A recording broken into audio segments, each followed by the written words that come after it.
My mum was diagnosed with dementia. It started off as it usually does, being a bit forgetful, and then eventually my sister became her full-time carer until it got to the stage where she couldn't really give her the care that she needed on a full-time basis. So eventually the decision was made that we had to find a good home for my mum where she could be properly looked after. But she was in a good home, she was well cared for, but you did, over what was probably 2 to 3 years, you saw this decline of a person slowly but surely having no short-term memory at all, and long-term memory eventually becoming almost totally focused around music. She could remember the words to some of her favourite songs. Smile, though your heart is aching. Smile, even though it's breaking. And I used to go along and take my guitar and we'd play some of her favourite songs to sing along to.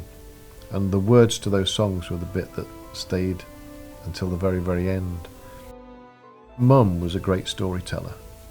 Up until about the age of 10 or 11, we would sit in the evenings and she would tell us stories about her childhood and the place she grew up and when she was evacuated during the war and all that sort of stuff.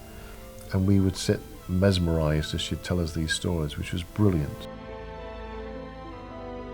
But most of what I know about my dad as a young person through stories my mum told me. My point, I guess, is I had every opportunity to talk to him about his childhood, his youth, to talk to him about his life in general. And did I? No, I didn't. And I do regret that, because I think that's such a missed opportunity.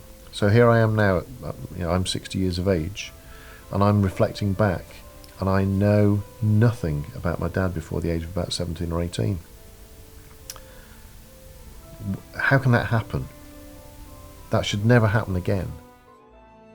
So many people have said, if only I'd have known about this, if only this had been available.